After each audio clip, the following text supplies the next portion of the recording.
We're joined by Don Boyd. He's the Deputy Group Chief Executive of Norton Rose Group and the Managing Partner of Norton Rose Australia. Welcome back, Don. Thank you, Dave. Don, last time you were here, you had your Deacons cap on. You just announced your proposed merger with the Norton Rose Group, which took place on the 1st of January this year. But that merger, it was some 3 years in the making.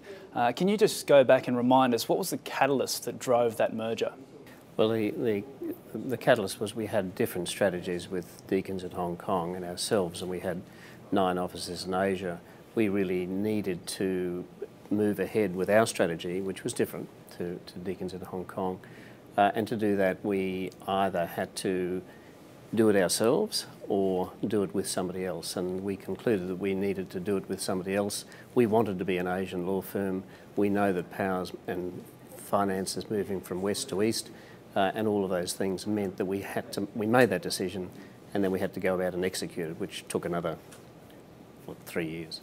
Don, you've been quoted as saying that the Australian large law firms are at a crossroads that was similar to that which occurred in the 80s and the 90s. What choices at the moment are ahead for the future of Australians' large law firms? Well, they are similar to the 80s. In the 80s, we all had to decide whether we wanted to be a national firm or part of a national firm, or we wanted to stay being a state firm, and that they were quite significant differences. Now people are going to have to make up their minds whether they want to be an international firm or a national firm, and there's lots of decisions that are required to be made to achieve the international status. We've really got already 3 or 4 law firms in Australia that are international. So you've got Allen & Overy, which has come in, you've got Norton Rose, you've got Baker McKenzie and DLA Phillips Fox. Don, you're touching on globalisation. If we can just keep on that line for a moment, do you feel that your clients are more globalised in that law firms are actually lagging behind their clients in the globalisation process? Absolutely. I'm a passionate globalist, and I think it's been a struggle for us all, and for lots of reasons, sometimes different reasons to do it, and I do think we're being driven out by our clients now, and that's a very, it's the basic reason that you do what you do. And Don, in your business, is it actually important to have people on the ground in the Asia Pacific? We've been on the ground for quite a long time, since 1992, but we could only be on the ground in a limited way. So what I think our belief is that you've got to be on the ground if you want to be credibly serve your international clients, but you've got to be on the ground in a way that gives you enough bulk and credibility to do a reasonable range of things for those clients. Don, I just want to touch on the Deacons Hong Kong office, which wasn't included in your merger with Norton Rose. To those on the other side of the globe, it might seem a little bit counterintuitive to speak of growth in the Asia Pacific but not include Deacons Hong Kong. Can you take us through your thought process there? Well, I think I explained why we made the split, but as a result of that, we now have an office in Hong Kong called Norton Rose that has something like 100 lawyers. So Deacons in Hong Kong, I suspect, had 150 or 160. So we're not really, yes, we're exchanging one sort of facility for another, but we can now point to having 70 plus lawyers in Singapore, 30 or 40 in China, 15 in Tokyo, and so it goes on. So we've now got access to a lot more lawyers in a lot more focused areas that we can deliver to clients. Don, there's been a lot of talk with the Asia Pacific being the main growth driver for the global economy. I just want to get your view on that. Do you subscribe to that outlook? Well, obviously I do. I've sort of been involved in and watched the growth of Asia for a very long time. I actually did a lot of work pre-independence in Papua New Guinea when the Chinese were investing into Australia, so I guess I cut my teeth on sort of international sort of behaviour and law in those days. I did a lot of work in the early 80s in China when China was emerging, and I passionately believe that that was our destiny then. It's taken time, but there is just no doubt that's what's happening. If I can take you back to the time of the announcement of the merger, we're very much in the midst of the global financial crisis, a time at which people were very much investing, I guess, for the short term and staying away from long-term investments. Your strategy very much was a long-term move. Did you have confidence in making such a big call in that economic climate? 5 previous recessions that I've been involved in proved to me that recessions go. Within a couple of years, maybe the Great Depression took a bit longer, but I was always confident it would end. It was a good strategy. There was no reason not to continue. And in fact, if you believe, as we believe, that you'd come out of the recession, then we needed to come out in a shape that was stronger than when we went in. And I think that happened. And Don, your clients, how have they responded to the merger so far? Yeah, they've been terrific. I think there's been great interest. Clearly, the legal market's been tossed up in the air a little bit.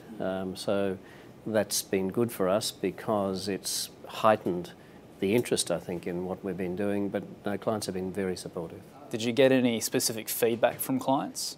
Absolutely. We've actually done a survey, and so we've got some quite interesting stuff. I guess the most interesting was a commentary from one client that said, if I have to be with a lawyer at 2:30 one morning, then I'd rather be with a Norton Rose lawyer than any other.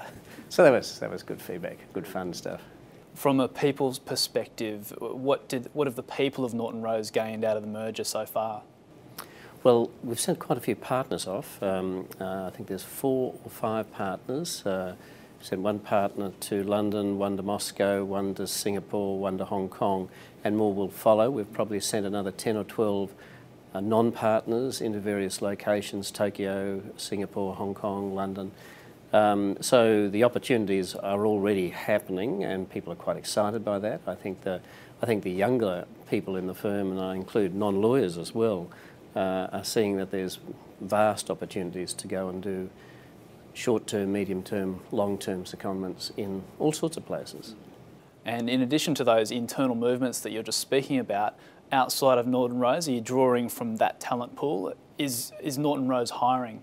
Yeah, we've got sort of quite a lot of job ads out there which jointly introduce Hong Kong and Australia and Singaporean opportunities. We're going to the market this year with some very specific recruitment guidelines. We're looking for people that will come to us and potentially be able to work in other locations, but in our case, specifically Asia. And Don, you spoke of Allen & Overy's move into the Australian market. I just want to touch on that for a moment. Did you see their move into the Australian market as an endorsement of something that you've already done or are doing?